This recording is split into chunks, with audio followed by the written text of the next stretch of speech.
Bien loin du fracas des travaux, c'était, il n'y a pas si longtemps, un moment fort de la vie des campagnes, le battage du blé. La tradition appartient désormais au passé, mais à Montgaillard, en Ariège, on ravive le souvenir au grand plaisir des curieux. Laurent Witzbach, Pascal Lussol. On a récupéré dans les graines de blé. Alors évidemment, ces graines de blé ne sont pas prêtes à être consommées encore. L'objet s'appelle un fer à repasser. Pour récupérer les grains de blé, les anciens lui préféraient parfois le peigne et par la suite le fléau.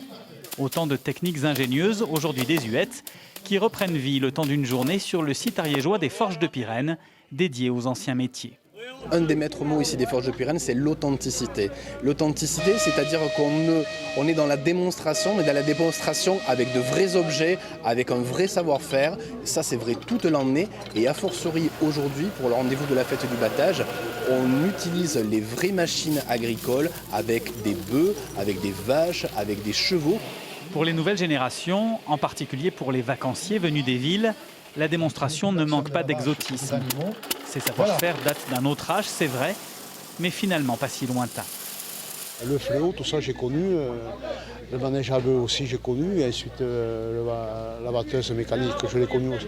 Tout ça je l'ai vécu, parce que je suis sorti quand même d'un milieu paysan, mes parents avaient une ferme, ils avaient 5-6 vaches, mon père travaillait à l'usine, mais en plus de ça, il avait 5-6 vaches, donc tout ça je l'ai connu à l'époque.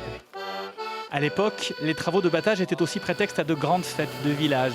Une tradition quelque part préservée, puisque cette journée du battage à l'ancienne vaut chaque année au site des Forges de Pyrène des records de fréquentation.